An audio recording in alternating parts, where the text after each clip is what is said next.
Dios le bendiga, amada hermana. Muchas gracias damos al Señor porque Él nos da la oportunidad de continuar con estos estudios y ahora pensando en la salud, ¿no? La buena salud espiritual de cada una de nosotras. El día de ayer mi esposo estuvo compartiendo y ya les estuvo diciendo este, el tema, ¿no? ¿Y cuál es el tema? Síntomas de una mujer saludable. Pensando en esta palabra síntomas, ¿alguna vez usted ha ido al médico, no es cierto? Y cuando ha ido al médico, el médico lo que hace es preguntarle, ¿no? Examinarla, ver cómo están sus ojos, hace que saquemos la lengua para ver cómo está la lengua, hace un sinfín de preguntas, cuándo fue la última vez que usted fue al baño, o si no, cuántas veces al día hace pipí, qué tipo de comidas come regularmente, un sinfín de preguntas. Pero, en fin, ¿cuál es el propósito del médico al hacer estas preguntas? ¿Cuál es el propósito? A ver, exacto, ¿no? Poder examinar y llegar a la raíz del problema que le está causando para que usted sienta síntomas que le estorben, que le hagan sentir mal, ¿ya? Recuerdo que en una ocasión, cuando estaba yo pasando por una situación muy difícil, no podía superarla, me empecé supuestamente a enfermar, ¿no? Y empezaba a tener síntomas, que dolor de cadera, que dolor de cabeza, que los riñones, que acá, que allá, hasta fatiga, ansiedad y todo aquello. Y bueno, durante mucho tiempo trajinaba al médico, hacía análisis, pero no salía nada, ¿no? Y después el médico me dice, cuando usted se sienta así, usted tiene que descansar, usted tiene que reposar, y bueno, si se siente muy dolorida, tiene que tomar calmantes, ¿no? ¿Cómo se dice? Relajante, ¿ya? Entonces, aparentemente yo estaba enferma, pero no lo estaba, era por la carga de la pérdida que había tenido que me hacía sentir así mal, ¿no? Pero en realidad estaba muy saludable. En la vida espiritual, hermanitas, nosotros necesitamos siempre saber cómo estamos internamente, ¿no? Si estamos saludables o si no estamos saludables. ¿Y cómo podemos saber si estamos saludables? Solamente a través de un autoanálisis de la palabra del Señor, ¿ya? Dice el primer punto que estuvo avanzando ayer mi esposo, de que el primer síntoma de una iglesia saludable, tomando como ejemplo a la iglesia primitiva, es aquella hermana que permanece firme en la enseñanza. ¿Y qué es la enseñanza? Es la doctrina. ¿Y qué es doctrina? Doctrina es aquello que enseña la palabra del Señor, lo cual son verdades bíblicas en las cuales nosotros nos tenemos que regir, ¿ya? Muy bien. Por ejemplo, es bueno poder tomar en cuenta qué tipos de enseñanza nos da la palabra de Dios. En primer lugar, la palabra de Dios nos da la seguridad de nuestra salvación, ¿no? San Juan 1:12 dice, mas a todos los que les recibieron, a los que creen en su nombre, les dio potestad de ser hechos hijos de Dios. Entonces, esa es una doctrina, ¿no? Tener la seguridad de su salvación. ¿Alguna vez de repente usted ha dudado de su salvación? Ese es un síntoma que de repente necesita usted verificar y ver cuál es la raíz para poder dar una respuesta a la luz de la palabra del Señor. Otra de la enseñanza, de la doctrina en la cual los apóstoles perseveraban, era la vida de Cristo, ¿no? La vida de Cristo, el Evangelio, las buenas noticias de salvación, de que Cristo murió, fue sepultado y resucitó y ahora está vivo y Él es el único que puede perdonar pecados. Los apóstoles estaban viviendo, ¿no? Eso recientemente había sucedido. Entonces, lo que ellos hacían era practicar esa doctrina, enseñar esa doctrina, vivir esa doctrina de que Cristo Jesús es el Hijo de Dios, de que a ese Cristo que crucificaron es el Hijo perfecto de Dios que vino a dar su vida y que está vivo y es el único que puede perdonar pecados. Entonces, eso ellos lo proclamaban, ¿no? Lo proclamaban, muy bien. Y es un síntoma de una vida saludable. ¿Alguna vez usted de repente ha dicho, no tengo deseos de hablarle a nadie de mi fe en Cristo Jesús? No tengo deseos de compartir. Cuidado, puede ser un síntoma de que usted está perdiendo ese amor por Dios, ¿no? De que usted está perdiendo y no está queriendo sacrificar algo para poder compartir las buenas noticias de salvación. ¿Ya? Muy bien. También el otro síntoma era de que su fe, ¿no? Su fe no estaba tambaleando. Su fe estaba bien colocada en las promesas divinas, en la fuente fidedigna, divina. Hermanas, es increíble, pero muchas veces nosotros estamos enseñadas a tener creencia en muchas cosas, ¿no?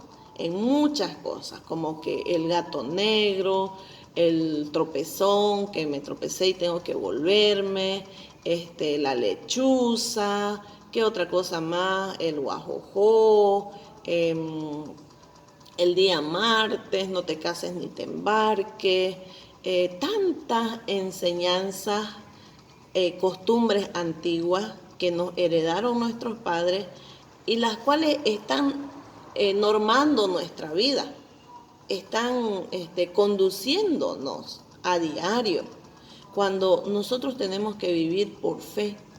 Y vivir por fe es confianza en Dios. Dice Hebreos que la fe es la certeza de lo que se espera, la convicción de lo que no se ve. Y esto le comparto a mis hermanas porque es casi como normal, ¿no? En nuestro entorno que se puedan escuchar muchas cosas, ¿no? Que me visitó el pajarito y alguien va a llegar, que me picó la mano, voy a recibir dinero. Son creencias, costumbres que nos mantienen esclavizada aún todavía en la vieja naturaleza. Usted tiene que despojarse de esas cosas y por lo tanto tiene que confiar en primer lugar en el Señor. De repente puede ser que es día martes 13 y usted necesita hacer algo, no se va a quedar en casa porque martes es martes 13. Usted necesita confiar en primer lugar en Dios y no en las circunstancias ni en las enseñanzas que no tienen un fundamento bíblico. ¿Ya? Entonces, nuestra fe tiene que estar cimentada, no en creencias, sino cimentada en lo que dice la palabra del Señor. Muy bien, el segundo punto y la segunda forma de cómo ver si estamos saludables, si somos unas mujeres saludables, mujeres cristianas saludables, es nuestra regla de conducta. ¿Cómo está nuestra regla de conducta? ¿Ya? ¿Cómo es nuestra conducta? Si nosotros buscamos un termómetro, podemos medir cuánto está la temperatura de nuestro cuerpo. Lo mismo también, a través de la regla de conducta, podemos medir cómo está nuestro comportamiento. Y ya estuvimos avanzando los 10 mandamientos, ¿no? Seguramente usted se debe recordar. Los 10 mandamientos son una regla de conducta que le ayudan al Hijo de Dios a poder agradar a Dios, obedecer a Dios y honrar a Dios. Vamos a ver lo que dice Efesios 4, 20 al 32. Lo voy a leer. Dice así. Dice, mas vosotros no habéis aprendido así de Cristo, dice, ¿no? Si en verdad le habéis oído y habéis sido por él enseñados conforme a la verdad que está en Jesús. Si en verdad, dice, ¿no? Si en verdad usted ya está en Cristo, en otras palabras.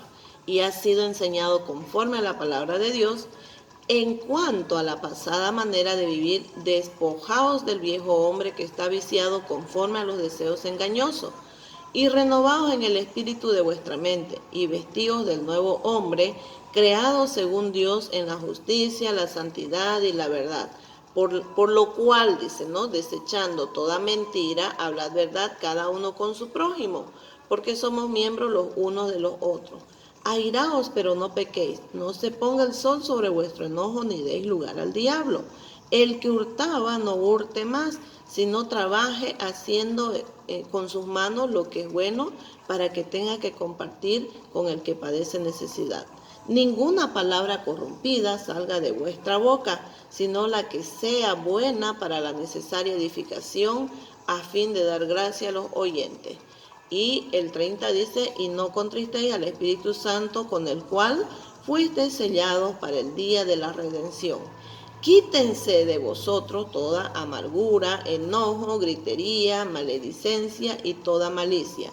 Antes bien, sed benignos unos con otros, misericordiosos, perdonando unos a otros, como también Dios perdonó a vosotros en Cristo. Interesante, ¿no? Este entonces es el termómetro. Usted puede hacerse ahí en su cuarto, en su casa, la lista, ¿no? De todas estas cosas que nosotros podemos observar quizás que están en nuestra vida, ¿no? Hagamos la lista y luego veamos cuáles son las que todavía están en nuestra vida. Dice aquí esta versión, voy a leer en lo que dice Efesios 4, me gustó esta versión, dice el 21 y 22, dice así, si es así lo que habéis oído y habéis sido enseñados según Él, según la verdad en Jesús, que os desnudéis, dice, ¿no? Tocante a vuestra pasada manera de vivir, del viejo hombre que es corrupto, conforme a sus concupiscencias engañosas. Esta palabra desnudar, ¿qué es desnudar? Es sacar, ¿no? Sacar las prendas que están adheridas a nuestro cuerpo. ¿Alguna vez usted se ha atrevido a salir desnuda a la calle? No, esa pregunta no viene al caso, ¿no? Jamás se atrevería usted. Yo también jamás me atrevería a hacerme. Pero cuando habla el apóstol Pablo aquí de esta palabra, despojar o desnudar, está animándonos a que nosotros podamos ver lo que está mal y lo saquemos, ¿no? Lo saquemos de nuestro corazón. Pero hagamos una lista de qué es lo que tenemos que sacar, ¿ya? ¿Cuáles son esos deseos engañosos? Vimos de que el engaño es algo que sutilmente está dentro de nuestro corazón, que muchas veces no nos percatamos, no nos damos cuenta, pero que están ahí en lo profundo de nuestro corazón. Esos son deseos engañosos, ¿no? Dice la mentira, es un deseo engañoso, ¿ya? Entonces, la mentira tenemos de que desecharla y reemplazarla por la verdad, ¿no? Y el otro dice la ira, ¿no? La ira es cuando damos lugar a que el enojo se quede en nuestro corazón y perdamos el control, y es más, no seamos capaces de perdonar y pase un día, 2 días y no queremos perdonar, ¿no? El otro deseo engañoso es el dar lugar, ¿no?, al diablo. Muchas veces somos tentados.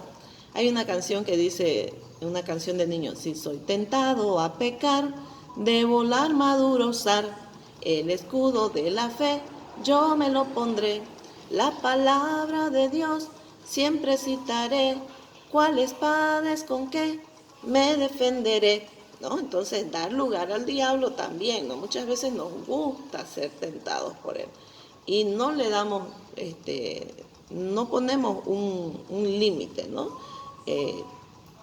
La otra mentira es el hurto, ¿no? El otro deseo engañoso, el hurto.